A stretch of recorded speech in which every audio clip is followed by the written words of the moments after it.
ठीक है। Anti inflammatory drug क्या होता है कि ऐसी ड्रग्स जो इन्फ्लेमेशन को रिड्यूस करती हैं, पेन को रिड्यूस करती हैं, वो ऐसे ड्रग को हम लोग क्या करते हैं, एंटी इंफ्लेमेटरी ड्रग। अब आता है कि एंटी इंफ्लेमेटरी जो ड्रग है वो बेसिकली नॉन स्टेरॉयडल ड्रग्स होती हैं, जैसे कि एनएसएड। ठीक है, एनएसएड, ये है एनएसएड। एनएसएड को कहते हैं non steroidal anti inflammatory drugs. इनकी कई सारी कैटेगरी होती है, ये इसका बेसिक स्ट्रक्चर है। एनएसएड का ये बेसिक स्ट्रक्चर है। इसी में जो भी ग्रुप्स हैं, मॉलिक्यूल्स हैं, एटम्स है, रिंग है, इसको अटैच करके हम लोग एंटी इंफ्लेमेटरी ड्रग को क्या करते हैं, डिराइव करते हैं। तो जनरली ये ड्रग जो होते हैं एनएसएड कैटेगरी के होते हैं, जिसे क्या कहते हैं, non steroidal anti inflammatory drugs. N S क्या, N for N non, S for steroid, A anti, I for inflammatory, D for drugs, non steroidal anti inflammatory drugs. ठीक है। तो इनका मतलब पता है क्यों क्या यूज किया जाता है, कि ये जो भी इन्फ्लेमेशन होती हैं उसको रिड्यूस करने के लिए इन सारे ड्रग का क्या करते हैं, यूज करते हैं। एनाल्जेसिक की तरह भी ये वर्क करता है, एंटीपायरेटिक में भी ये वर्क करता है। ठीक है। तो आइए इसको जानते हैं। ये इसका जनरल स्ट्रक्चर है। ठीक है। तो स्ट्रक्चरली क्या कहते हैं, consist of the an acidic moiety.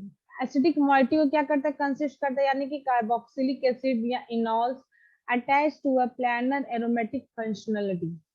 यानी कि जो कार्बोक्सिलिक ग्रुप है या जो इनॉल्स ग्रुप है यानी फिनॉल जो होते हैं, वो एक क्या है कि प्लानर एरोमेटिक फंक्शनलिटी का मतलब किसी भी एरोमेटिक रिंग के साथ वो क्या होते हैं, अटैच होते हैं। ठीक है। ये जनरल स्ट्रक्चर के बारे में डिस्कस कर रहा है कि जो एनर्स होते हैं, जो एंटी इंफ्लेमेटरी ड्रग्स होती हैं, वो कंटेन करता है एक एरोमेटिक रिंग के साथ कार्बोक्सिलिक ग्रुप या एनॉल्स ग्रुप। ठीक है, जो प्लेनर रूप में, प्लेनर के तरीके उसमें फॉर्म में अटैच रहते हैं।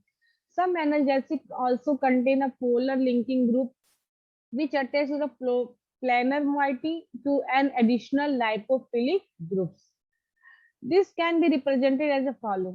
ठीक, NH is characterized by the chemically and pharmacological properties, यानी कि केमिकली भी और उसके प्रॉपर्टी के अकॉर्डिंग हम उसको क्या करते हैं, क्लासिफाई करते हैं। अलग अलग कैटेगरी होती है, जैसे क्लासिफिकेशन है तो उसका स्ट्रक्चर के अकॉर्डिंग इसको क्लासिफाई करते हैं, या उसमें जो भी ग्रुप लगा हुआ है उसके अकॉर्डिंग हम उसको क्लासिफाई करते हैं। कई सारे बेसिस पे क्लासिफाई करते हैं उसकी फिजिकल प्रॉपर्टी के, यानी सॉरी फार्माकोलॉजिकल प्रॉपर्टी के अकॉर्डिंग, क्योंकि एंटी इंफ्लेमेटरी जो ड्रग होता है एनाल्जेसिक भी को भी शो करता है, एंटीपायरेटिक को भी कंटेन करता है। ठीक है। तो all the relatively strong organic acid with pK, यानी कि क्या पार्टीशन कोएफिशिएंट का है, ये रेंज इतनी होनी चाहिए। ठीक है।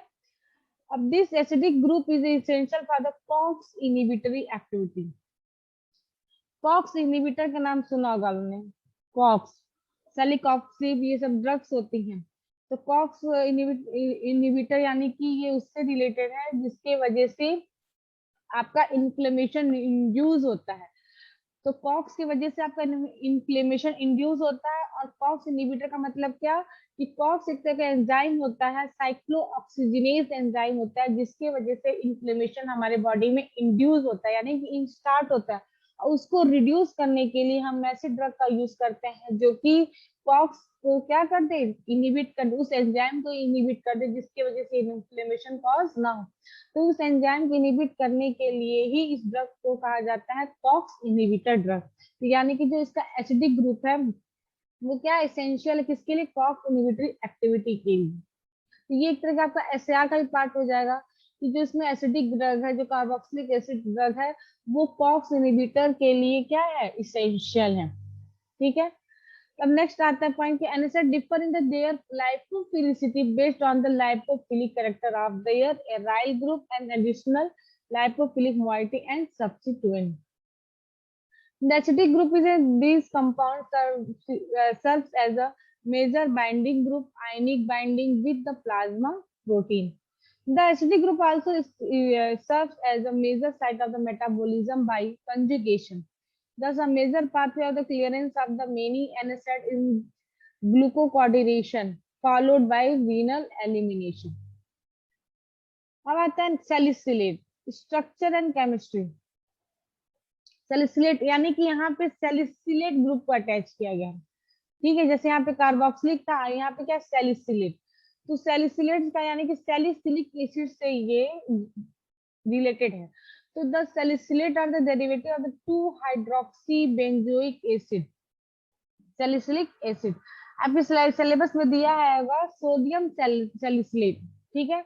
जो sodium salicylate anti inflammatory drug है वो सैलिसिलेट से क्या है, रिलेटेड है, इसी से कंटेन किया गया है। यानी कि यहाँ पे एक सैलिसिलिक एसिड का क्या लगा है, ग्रुप लगा हुआ है, ठीक है। तो salicylate are derivative two hydroxy benzoic acid, salicylic acid, ठीक है। तो ये extraction of the salicylic acid form from willow bar, ठीक। अब मैकेनिज्म ऑफ एक्शन क्या वो कहता है कि जो सैलिसिलिक एसिड है वो मतलब मेडिसिनली एक सॉल्ट के फॉर्म में होता है। किसके साथ सॉल्ट के फॉर्म होता है, सोडियम सॉल्ट के फॉर्म में होता है, but replace therapeutically in acetyl salicylic acid, जो कि रिप्लेस होकर क्या है, यानी कि ये जो सैलिसिलेट है वो सोडियम सैलिसिलेट के फॉर्म में पाया जाता है, बट इसको रिप्लेस कर देते हैं एसिटाइल एसिड सैलिसिलिक एसिड के साथ, जिसको हम क्या करते हैं, एस्पिरिन करते हैं। वो आगे हम भी डिस्कस करते हैं।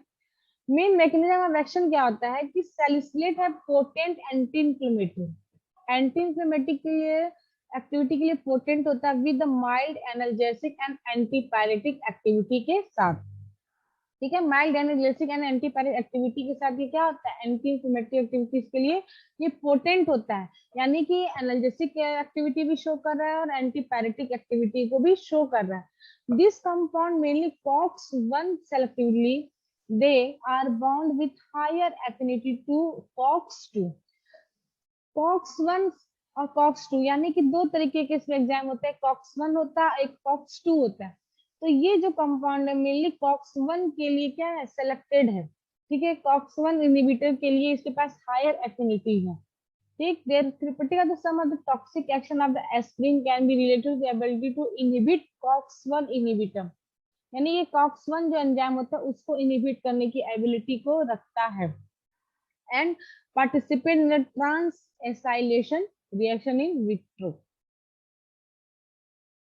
अब आपको ये केमिस्ट्री पर्पज से बस हमको ये पढ़ना है, ठीक है। केमिस्ट्री पर्पज से बस ये पढ़ना है कि जो सोडियम सैलिसिलेट है वो क्या करता है, COX-1 एंजाइम को क्या करता है, इनहिबिट करता है, जो कि किसके लिए एसेंशियल होता है, एंटी इन्फ्लेमेटरी एक्टिविटी के लिए एसेंशियल होता है, साथ ही साथ वो एंटीपायरेटिव और एनाल्जेसिक प्रॉपर्टीज को भी क्या करता है, शो करता है। तो हमारे सिलेबस में दिया है सोडियम सैलिसिलेट, तो सोडियम सैलिसिलेट का ये आपका क्या है, स्ट्रक्चर है, ठीक है। उसके बारे में है, इसकी प्रॉपर्टीज के बारे में है, उसका यूजेस बताया गया। तो यूजेस आपको पता है कि एज एंटी इंफ्लेमेटरी ड्रग की तरह यूज होता है, एंटीपायरेटिक की तरह यूज होता है, एंटी इंफ्लेमेटरी की तरह यूज होता है, एनाल्जेसिक प्रॉपर्टी को भी ये गेन करता है। अब sodium salicylate is a sodium 2 hydroxy benzene carboxylate, sodium salicylate का स्ट्रक्चर है 2 हाइड्रोक्सी बेंजीन कार्बोक्सिलेट, यानी कि CO के साथ क्या है, सोडियम सॉल्ट बना हुआ है। जो सैलिसिलेट है ये सोडियम सॉल्ट, यानी सोडियम CO माइनस और Na प्लस, उसके साथ ये सॉल्ट के फॉर्म में है, सोडियम सैलिसिलेट। इसकी प्रॉपर्टीज क्या है कि ऑकर से व्हाइट क्रिस्टलाइन पाउडर होता है, स्मॉल होता है और कलरलेस क्रिस्टल या सैनी फ्लेक्स के फॉर्म में होता है, फ्रीली सॉल्युबल होता है वाटर में, स्प्रिंगली सॉल्युबल होता है अल्कोहल में, और प्रैक्टिकली इनसॉल्युबल होता है ईथर में। इसको भी स्टोर किया जाता है एयर टाइट कंटेनर में, protected from the light. Sodium salicylate is employed for the relief of pain, rheumatic fever and symptomatic treatment of gout में ये क्या होता है, हेल्पफुल होता है। बेसिकली जो भी इन्फ्लेमेटरी ड्रग्स होते हैं, जितने भी पेन किलर्स हैं, वो सारी एक तरीके क्या है, एंटी इन्फ्लेमेटरी एजेंट्स हैं, जो क्या करते हैं, पेन से रिलीफ करने में हमारे लिए यूजफुल होते हैं, हेल्पफुल होते हैं, ठीक है। तो ये सोडियम सैलिसिलेट के बारे में हमने डिस्कस कर दिया। अब उसी से रिलेटेड है सोडियम, मतलब सैलिसिलेट कैटेगरी ही है, क्लासिफिकेशन होता है, ठीक है। तो क्लासिफिकेशन सैलिसिलेट की कई सारी कैटेगरी, तो sodium salicylate, magnesium salicylate, salicylamide, phenyl salicylate. तो बेसिकली हमको किसके बारे में डिस्कस करना है, सोडियम सैलिसिलेट के बारे में, ठीक है। अब नेक्स्ट आता है एस्पिरिन। ठीक है, अब नेक्स्ट आता है आपका क्या, aspirin.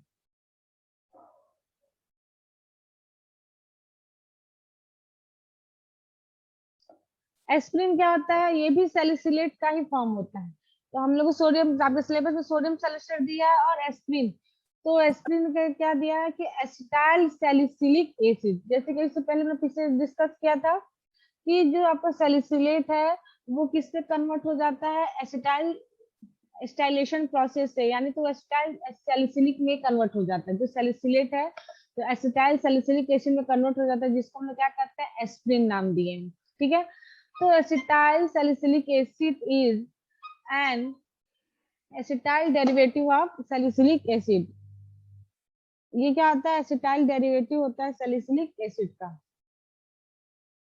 It was introduced into the medicine bye Drazer in 1899. Acyl salicylic acid can be prepared by the reaction between salicylic acid and acetic anhydride. इसका ये इम्पोर्ट, एस्पिरिन का नाम आपने पहले भी सुना है। एस्पिरिन क्या होता है, ये बहुत ही कॉमन दवा है, बहुत ही कॉमन पेन किलर है aspirin.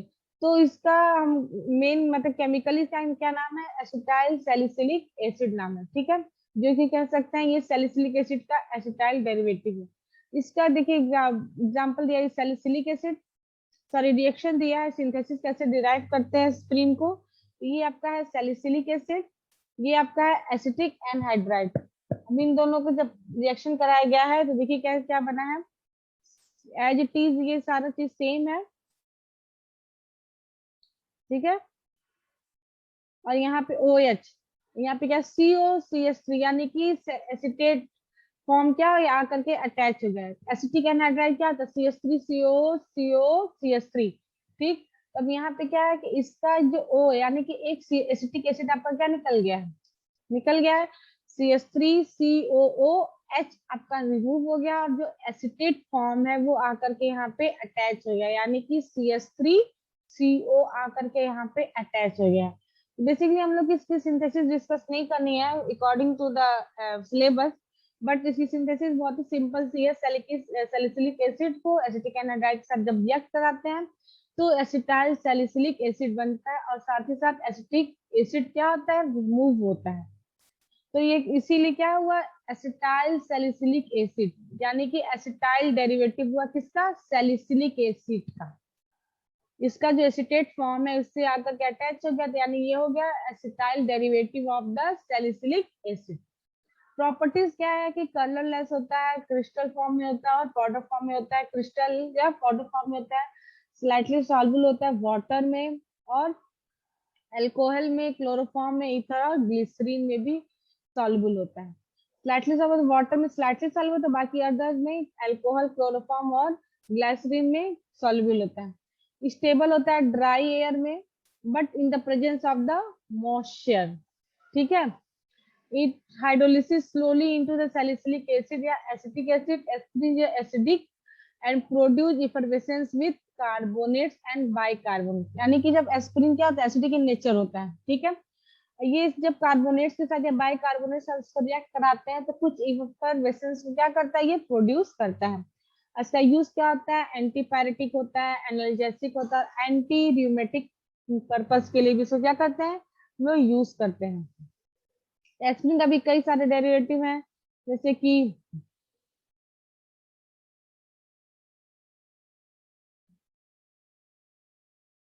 Aluminium aspirin, aluminium form, यानी कि एल्युमिनियम के साथ इसका सॉल्ट फॉर्म होगा।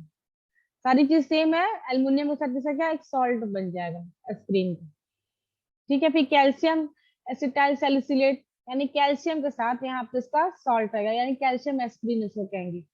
यहाँ सोडियम के साथ सैलिसिलेट था, एस्पिरिन का सिंपल था, तो उसको एल्युमिनियम के साथ सॉल्ट दिखा रहा है और कैल्शियम के साथ सॉल्ट दिखा रहे हैं। ठीक है, फिर एक क्या हो रहा है, फ्लूफेनिसॉल, जो केमिकली क्या आता है, ये भी एक डेरिवेटिव है किसका, एस्पिरिन का।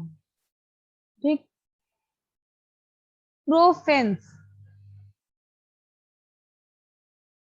प्रोफेंस प्रोपियोनिक एसिड डेरिवेटिव है। ठीक है, प्रोफेंस क्या आता है आपका, सॉरी प्रोपियोनिक एसिड डेरिवेटिव है, जिसके एग्जांपल्स हैं आपके आइबुप्रोफेन, फेनोप्रोफेन, कार्प्रोफेन और फ्लूरबिफोन, तो जिसके में हम लोग मेनली किसके बारे में डिस्कस करना है, आइबुप्रोफेन में। तो इसको हम कह सकते हैं कि आइबुप्रोफेन किस कैटेगरी की ड्रग है, तो NSAID के प्रोपियोनिक एसिड डेरिवेटिव्स का ये क्या है, ड्रग है, आइबुप्रोफेन।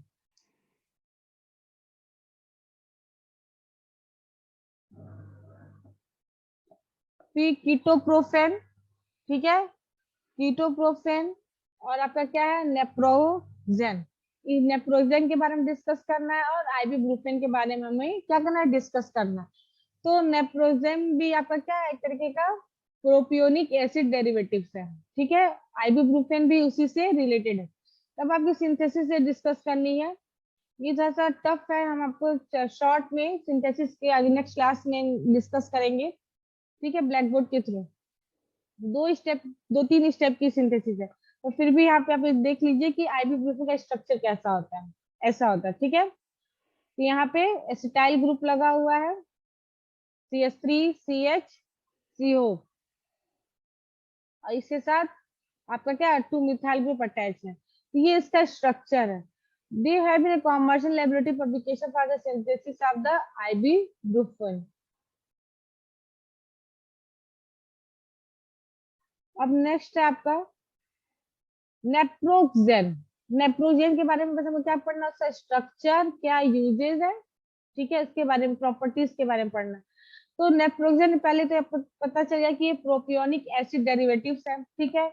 ये इसका केमिकल स्ट्रक्चर है, ठीक, ये इसका केमिकली नाम है, IUPAC name, नेप्थाइल 6 methoxy isopropionic acid.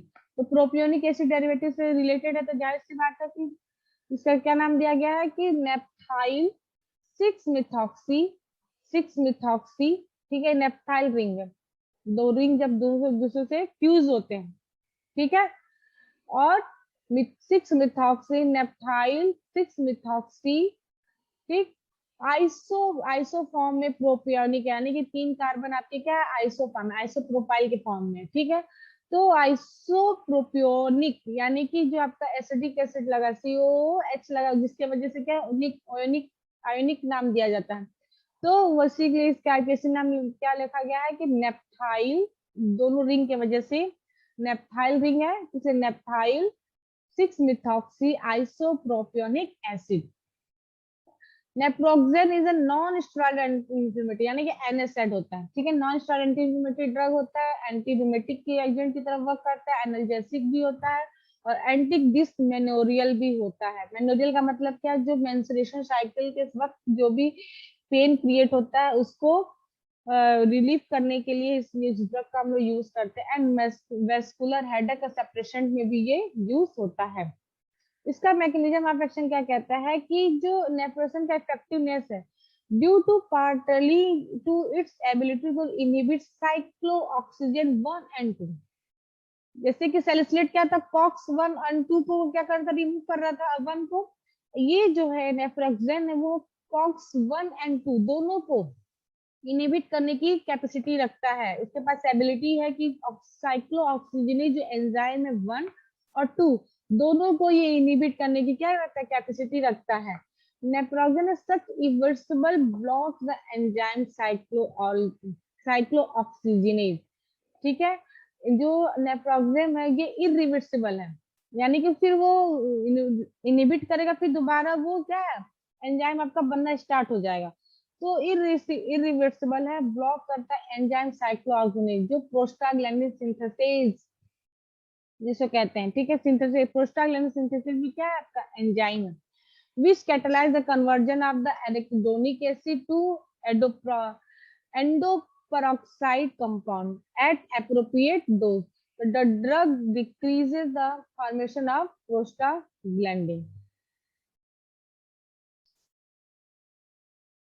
अब नेक्स्ट आपका स्ट्रक्चर आता है aryl and heteroacetic acid. Aryl and heteroacetic acid, इसका ये जनरल स्ट्रक्चर आपका एनएसिड का हमने डिस्कस किया, उसका हेट्रोसाइक्लिक के फॉर्म में क्या इसका स्ट्रक्चर है। तो यहाँ पे क्या है आपका R, यहाँ पे COOH, ठीक है, ये ग्रुप लगा हुआ है, यहाँ पे बेंजीन रिंग के साथ लगा होता है, एरोमेटिक नहीं। अब यहाँ पे क्या है, हेट्रोसाइक्लिक आर यानी कि कोई भी ग्रुप होगा और उसके साथ आपका ये COH ग्रुप लगा होगा। तो यहाँ देखिए इसका एग्जाम्पल, मेन हम लोग किसके बारे में पढ़ना है, एंडोमेथासिन। ठीक है, एंडोमेथासिन के बारे में डिस्कस करना है। तो एंडोमेथासिन की कौन सा derivative, indole, Indian and indole acetic acid derivative से क्या है, ये रिलेटेड है। एंडोमेथासिन का ये स्ट्रक्चर है, बस हमको ये जानना है कि aryl hetero aryl acetic acid का पार्ट है, डेरिवेटिव से, और इसको ये ended and indole acetic acid भी कहते हैं। इसका स्ट्रक्चर ये है एंडोमेथासिन का, थोड़ा सा कॉम्प्लेक्स स्ट्रक्चर है अदर देन ड्रग से। ठीक है, अब इसका एंडोमेथासिन कंटेन बेंजोलाइट बेंजोइलेटेड इंडोल नाइट्रोजन, ये है आपका इंडोल नाइट्रोजन। एंडोमेथासिन कंटेन करता है बेंजोइलेटेड इंडोल नाइट्रोजन, यानी कि बेंजीन रिंग के साथ एक इंडोल नाइट्रोजन का क्या करता है, ये कंटेन करता है। ठीक है, तो केमिकली इंडोमेथासिन का क्या नाम दिया है, 1 para chlorobenzoyl 5 methoxy 2 methyl indole 3 acetic acid. 1 para position पे क्लोरो ग्रुप लगा हुआ है, 1 क्लोरो बेंजोइल 5 मिथॉक्सी, ठीक है, 5 मिथॉक्सी 2 मिथाइल इंडोल, ये वाला पोजीशन 2 मिथाइल इंडोल रिंग है ना, ये इंडोल नाइट्रोजन वाला, तो इंडोल रिंग। ठीक है, तो 2 methyl indole 3, 2 position methyl group है, 3 पोजीशन एसिटिक एसिड CH3COH। ठीक है, तो 3 एसिटिक एसिड। फिर से देखिए, ये आपका क्या है, एंडोमेथासिन का स्ट्रक्चर है, 1 पैरा क्लोरोबेंजाइल, यानी इस बेंजीन की फर्स्ट पोजीशन यानी पैरा पोजीशन पे क्या लगा हुआ आपका, क्लोरीन। ठीक है, तो क्लोरोबेंजाइल, इस बेंजीन के 5th पोजीशन में मिथॉक्सी ग्रुप, और ये आपका है इंडोल रिंग जो नाइट्रोजन कंटेनिंग है। इसके 2nd पोजीशन पे आपका लगा है मिथाइल, और 3rd पोजीशन पे आपका लगा है एसिटिक एसिड। ये पूरा मिला करके आपका क्या हुआ, एंडोमेथासिन का IUPAC name. Endomethacin is a SCOX1 selective and produce primarily anti-inflammatory action with some analgesic and antipyretic activity. It is used for the rheumatoid arthritis में यूज होता है, ऑस्टियो आर्थराइटिस में यूज होता है। ठीक है, और जो भी जितने भी पेन्स होते हैं, जो भी एनाल्जेसिक पेन होते हैं, उसमें ये रिलीफ करने में हेल्प करता है एंडोमेथासिन। ठीक है, ये इसकी सिंथेसिस है। अब नेक्स्ट ड्रग हमारा आता है, इंडोमेथासिन का प्रॉपर्टी क्या है कि ये येलो क्रिस्टलाइन पाउडर होता है, प्रैक्टिकली सॉल्युबल होता है वाटर में, और साइड इफेक्ट इसका किसके साथ होता है, पेप्टिक अल्सर या blood disorder.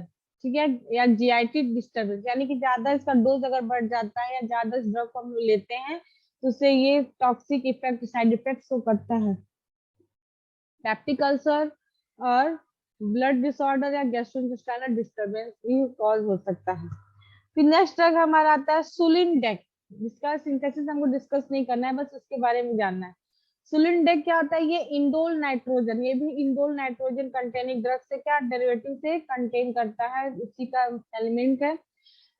Has been eliminated with makes the drug resemble to 5-FST, यानी कि 5-FST का मतलब होता है हिस्टामिन। ठीक है, 5 histamine and therefore fewer CNS side effect. This compound pharmacologically action similar to the endomethacin. ये एंडोमेथासिन से थोड़ा सा सिमिलर है, और ये 5-FST यानी कि 5 हिस्टामिन जो होते हैं, 5 हिस्टामिन उसके एकदम रिजेंबल का मतलब क्या, उससे मिलता जुलता है। ठीक है, और ये साइड इफेक्ट शो करता है, थोड़ा सा फ्यूअर साइड इफेक्ट शो करता है किसके, CNS के अगेंस्ट। तो ये जो कंपाउंड है वो एंडोमेथासिन से रिलेटेड है, यानी कि जो एंडोमेथासिन कॉक्स 1 के लिए सेलेक्टिविटी है, ड्रग रखता है, वैसे सुलिनडेक भी क्या है, कॉक्स 1 इनहिबिटर होता है। ठीक है, सेलेक्टिवली कॉक्स 1 इनहिबिटर होता है और एंटी इंफ्लेमेटरी एक्टिविटी को शो करता है। इसका यूज क्या है? Rheumatoid arthritis, osteoarthritis, ankylosing spondylitis, acute gout and inhibit the uterine contraction को इनहिबिट करता है।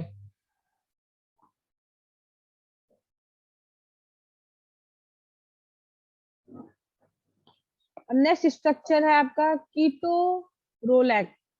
कीटोरोलैक यानी कि एराइल एसिटिक एसिड का ये कंपाउंड है, कीटोरोलैक। ठीक है, ये किसका डेरिवेटिव है? एराइल एसिटिक एसिड का डेरिवेटिव है, जो क्या है? Pyrrole acetic acid, pyrrole ring को, पायरॉल रिंग है। ठीक है, पायरॉल एसिटिक एसिड। तो इसका स्ट्रक्चर दिया कीटोरोलैक, ये इसका स्ट्रक्चर है। Ketorolac which lacks benzylic methyl group is not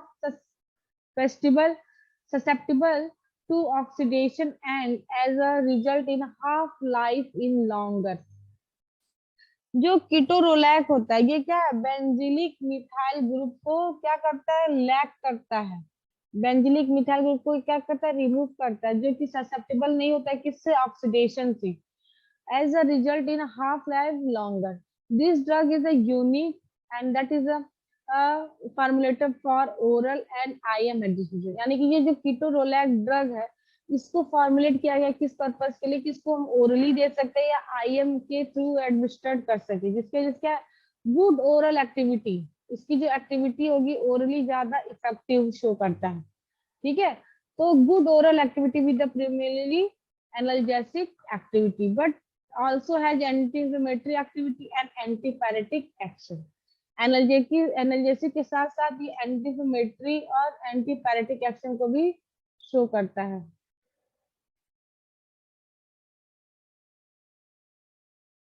ठीक है, तो कीटोरोलैक क्या होता है कि ये भी क्या एराइल एसिटिक एसिड का डेरिवेटिव्स है और ये इसको इसलिए पर बनाया गया है कि इसको हम ओरली दे सकते हैं कि इसका जो ओरली अगर इसका एडमिनिस्ट्रेशन करते हैं तो एनर्जेटिक एक्टिविटी की क्या होती है? बेटर होती है और साथ ही साथ एंटी इंफ्लेमेटरी एक्टिविटी को शो करता है और एंटीपायरेटिक एक्शन को भी ये शो करता है। Aryl acetic acid oxazole acetic acid, oxazole acetic acid से भी ये क्या है? इसका डेरिवेटिव है। तो ऑक्साप्रोजिन, ऑक्साप्रोजिन इसका क्या एग्जांपल है? एराइल एसिटिक एसिड, ये था एराइल एसिटिक एसिड और ये था एराइल एसिटिक एसिड किससे? ऑक्सोल एसिटिक एसिड। यहाँ पे क्या है? पायरोल एसिटिक एसिड लिया था, यहाँ पे क्या है? ऑक्साजोल एसिटिक एसिड। यानी कि एराइल एसिटिक एसिड ये भी है, एराइल एसिटिक एसिड ये भी है, बस यहाँ पे जो एराइल ग्रुप है वो यहाँ पे क्या है? पायरोल है। और यहाँ पे जो एराइल ग्रुप है क्या है? ऑक्साजोल है। यानी कि यहाँ देखिए पायरोल वाला यहाँ पे क्या है? ऑक्साजोल, और ऑक्साजोल में यानी कि एक नाइट्रोजन कंटेनिंग एंड ऑक्सीजन दोनों ही एक साथ रहते हैं। ऑक्साजोल का मतलब क्या हुआ कि एक नाइट्रोजन है उस रिंग में और ऑक्सीजन भी है। ऑक्सा से ऑक्सीजन और जोल से नाइट्रोजन को हमेशा कनेक्ट कीजिए तो याद रहेगा कि ऑक्साजोल का मतलब क्या है? ऐसा रिंग जिसमें नाइट्रोजन और ऑक्सीजन दोनों ही प्रेजेंट है। ठीक है, तो ये किसके लिए? तो नॉन सेलेक्टिवली कॉक्स इनहिबिटर की क्लास में आता है। ठीक, फिर इसके आगे नेक्स्ट स्ट्रक्चर हमारा आता है मेफेनेमिक एसिड। ठीक है, मेफेनेमिक एसिड किससे रिलेटेड है? तो ये एंथ्रानिलेट्स कैटेगरी का ड्रग है। एंथ्रानिलेट्स कैटेगरी का ये ड्रग है जिसे कहते हैं फिनामेट्स, फिनामेट्स भी कहते हैं। तो एंथ्रानिलेट्स कैटेगरी का ड्रग है मेफेनेमिक एसिड, जिसके बारे में हम लोग को इसकी सिंथेसिस पढ़नी है। ठीक है, तो इसका जनरल स्ट्रक्चर देखो, एनएसिड का ये जनरल स्ट्रक्चर है और एंथ्रानिलिक ये है आपका anthranilic acid. General anthranilic anthranilate structure ये हो जाएगा। सारी चीज सेम है। ये वाला जो आकर के क्या है? आकर के यहाँ पे एक बेंजीन रिंग यहाँ पे अटैच हो गया NH से, तो जनरल एंथ्रानिलेट स्ट्रक्चर ये हो गया। तो यानी कि मेफेनेमिक एसिड किससे रिलेटेड है, एंथ्रानिलेट्स डेरिवेटिव से, ठीक है, जो एंटी इंफ्लेमेटरी एक्टिविटी को शो करता है, साथ ही साथ एनर्जेसिक और एंटी पैरेटिव एक्टिविटी को भी ये शो करता है। एंड ये क्या है, नॉन कॉक्स सेलेक्टिव ड्रग है, नॉन कॉक्स सेलेक्टिवली ड्रग है, ठीक। The anthranilates are used as a mild analgesic and occasionally to treat inflammatory disorder. ये एनाल्जेसिक माइल्ड शो करता है, माइल्ड एनाल्जेसिक प्रॉपर्टी में इसको यूज करते हैं, यानी कि काफी कम पेन रहेगा तो उस समय हम लोग यूज कर सकते हैं इस ड्रग को। And treat the inflammatory disorder के लिए भी हम लोग क्या ओकेजनली इससे ट्रीट करते हैं, जैसे कि diclofenac. Diclofenac is the used for the rheumatoid arthritis, ठीक है, रूमेटाइड आर्थराइटिस, ऑस्टियोआर्थराइटिस या पोस्ट ऑपरेटिव पेन, या mefenamic acid as analgesic for the dysmenorrhea. जो डाइक्लोफिनेक है, मेफेनेमिक एसिड है, ये सब एंथ्रालिनिक ड्रग से रिलेटेड है, उसके डेरिवेटिव है। जिसमें क्या डाइक्लोफिनेक क्या रूमेटाइड आर्थराइटिस में, ऑस्टियोआर्थराइटिस में एंड पोस्ट ऑपरेटिव पेन में रिलीफ करता है, यूज होता है। और मेफेनेमिक एसिड जो होता है वो क्या एनाल्जेसिक है फॉर किसके लिए, डिस्मेनोरिया के लिए। The utility of this class is limited by the number of the adverse reaction, including nausea, vomiting, diarrhea, ulceration, headache, drowsiness, and hematopiotic toxicity। तो ये आपका स्ट्रक्चर है मेफेनेमिक एसिड का।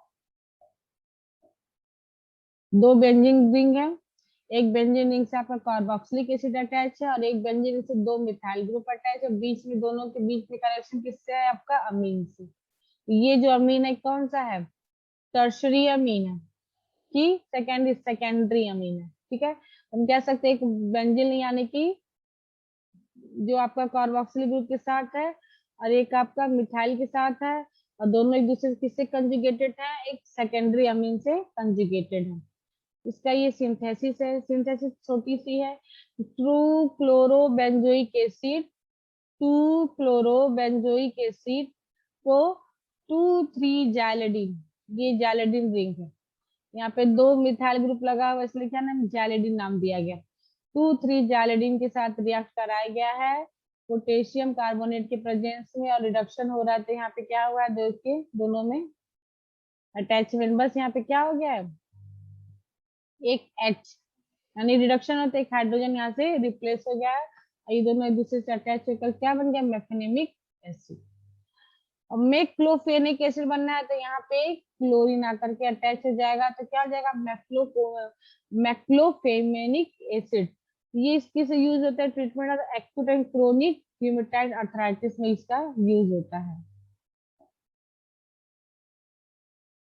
अब नेक्स्ट आता है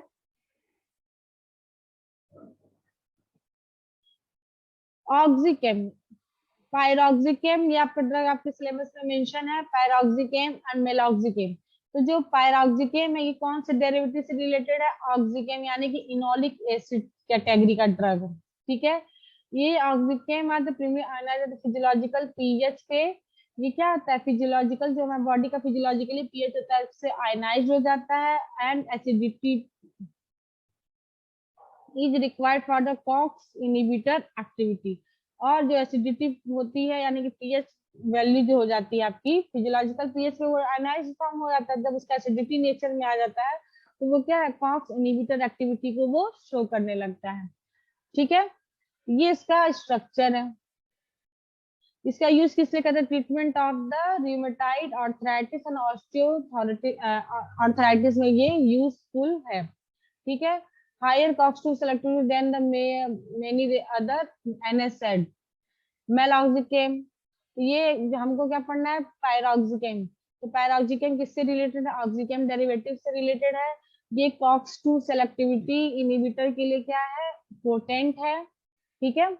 और ये फिजियोलॉजिकल पीएच पे क्या करता है, अनाइड हो जाता है और अपने एसिडिटी फॉर्म में आकर के वो कॉक्स इनहिबिटर के लिए मोर पोटेंट होता है, अपनी एक्टिविटी को शो करता है। ये इसकी सिंथेसिस आपको डिस्कस नहीं करना है। तो नेक्स्ट हमारा आता है फिनाइल पैराजोलोन, फिनाइल पैराजोलोन, ठीक है। तो ये उसका स्ट्रक्चर है, ये है फिनाइल ब्यूटाजोन, के बारे में हमको डिस्कस करना है। तो ये किससे रिलेटेड है? फिनाइल पायराजोलोल डेरिवेटिव्स है इस कैटेगरी के ड्रग से।